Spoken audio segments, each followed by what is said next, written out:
A reading from 2 Maccabees chapter 13. In the year 149, Judas Maccabeus and his followers found out that Antiochus Eupator was marching against Judea with a large army, and that Lysias, the young king's guardian and the head of his government, was with him. They had a force of Greek troops consisting of 110,000 infantry, 5,300 cavalry, 22 elephants, and 300 chariots with sharp blades attached to their wheels. Menelaus, trying to take advantage of the situation, went over to their side and urged them on, not because he was concerned for the country, but because he hoped to be confirmed as high priest. But God, the King of Kings, made Antiochus furious with Menelaus. Lysias proved to Antiochus that this criminal had been the source of all his troubles. So Antiochus ordered him to be taken to the city of Berea and put to death in the way that it was done there. In that city there is a tower about 75 feet high. It is filled with ashes, and all around the inside of the tower is a platform sloping down into the ashes. People accused of crimes against the gods or of any other serious crime are taken there and thrown down to their death. Menelaus was put to death in that way, without even having the privilege of a burial, and that was just what he deserved. He had often profaned the sacred ashes of the altar fire in the temple, and now he met his death in ashes. King Antiochus arrogantly continued his barbaric invasion of Judah, intending to deal with the Jews more harshly than his father had ever done. When Judas learned of this, he told the people to pray to the Lord day and night, because they were in danger of losing their law, their country, and their holy temple.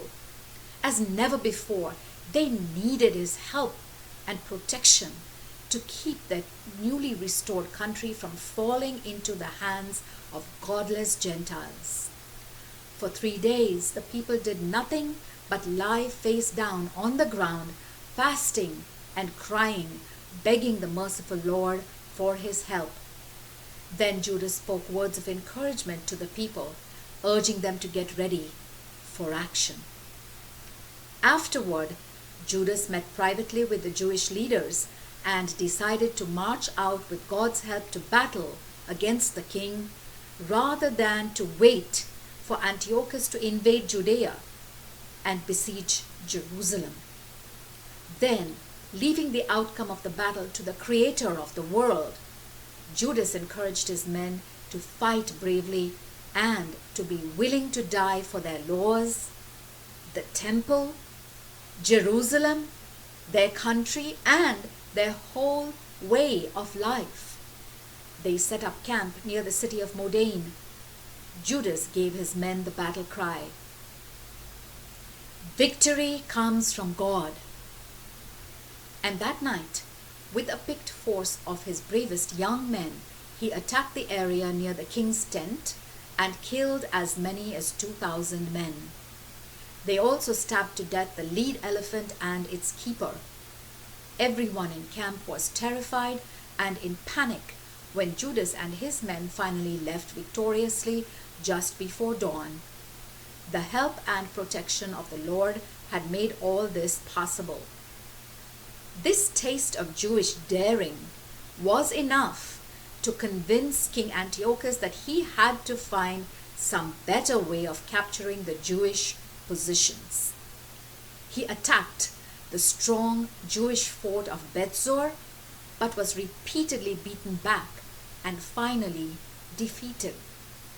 Judas sent supplies to the men who were defending the fort, but a Jewish soldier by the name of Rhodocus gave some secret information to the enemy. He was found out, however, caught and put to death.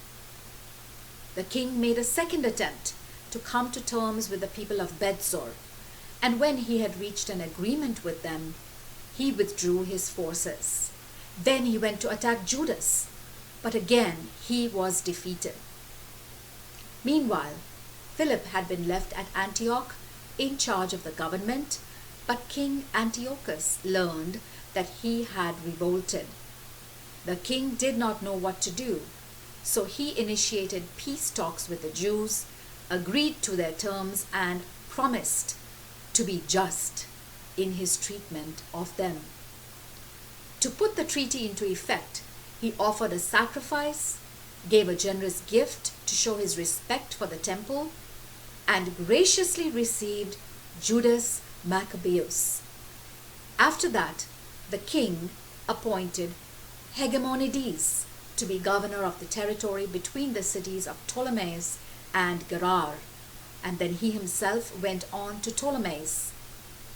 The people there were angry because of the treaty he had made with the Jews. So angry, in fact, that they wanted the treaty cancelled. But Lysias made a public speech defending the treaty as well as he could.